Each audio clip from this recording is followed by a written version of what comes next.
अस्सलाम वालेकुम जी। आपको बताना चाहूँ कि आज मुख्तलिफ केसेस जो लगे हुए थे, खान साहब और बीबी साहबा का तोशा खाना केस जो लगा हुआ था इस्लामाबाद हाई कोर्ट में, जिसमें खान साहब और बीबी साहबा की जो इलीगल अरेस्ट डाली गई थी, गिरफ्तारी डाली गई थी, उसको इस्लामाबाद हाई कोर्ट में चैलेंज किया गया था।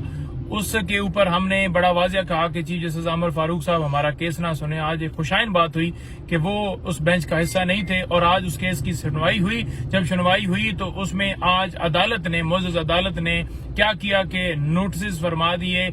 कब के लिए? 8 तारीख के लिए नोटिस हो गए हैं। तो अब इसके ऊपर दूसरी तरफ से भी दलाइल दिए जाएंगे और हम अपना मौकफ रखेंगे कि किस तरह गैर कानूनी गिरफ्तारी जो है खान साहब और बीबी साहबा की गई। नंबर 1। नंबर 2 ये है कि रऊफ हसन साहब और दीगर हमारे स्टाफ के लोग जो हैं वो जो सारे गिरफ्तार किए गए थे, जिनके ऊपर एक झूठा मुकदमा बनाया गया था, वो तमाम के तमाम जो लोग हैं उनके हवाले से जो हमने पोस्ट अरेस्ट बेल्स फाइल की थी वो अल्हम्दुलिल्लाह कंफर्म हो गई हैं। उनकी जमानत जो है वो हो गई है और मुचलके जो हैं वो उन्होंने कहा है कि आप जमा करवाएं और रिहाई के अहकाम जो है अदालत ने फरमा दिए हैं। लेकिन बाकी तमाम की हद तक तो कोई इस वक्त हमें सामने केस से नहीं है कि उनके अंदर कोई रिहाई के अंदर कोई हर्डल हो।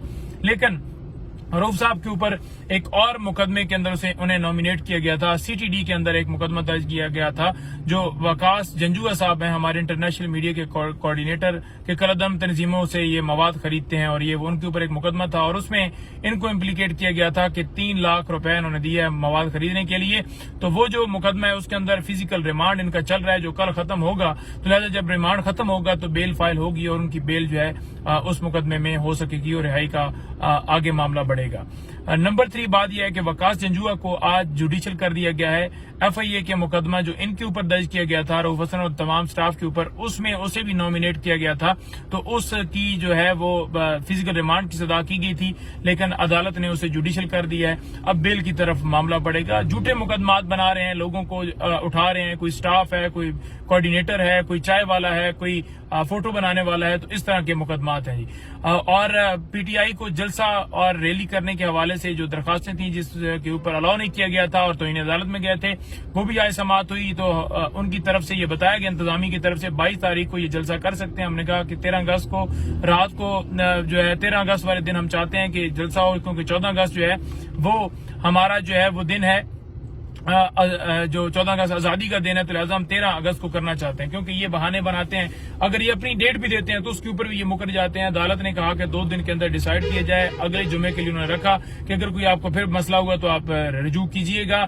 लेकिन आज जो डिप्टी कमिश्नर है इस्लामाबाद का, वो झूठ बोल रहा था कि हमने तो कभी ना रैली रोकी है ना जलसा रोका है।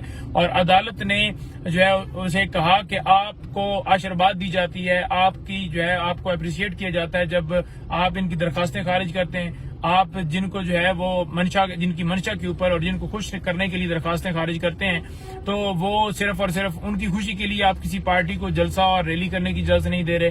तो वो एक किस्म का वहां पर जो है डिप्टी कमिश्नर भी वो भी एक्सपोज हुआ है। रियासत तो सारी एक्सपोज हो चुकी है जो जुल्म जबर कर रही है, जो सारे मामला कर रही है। और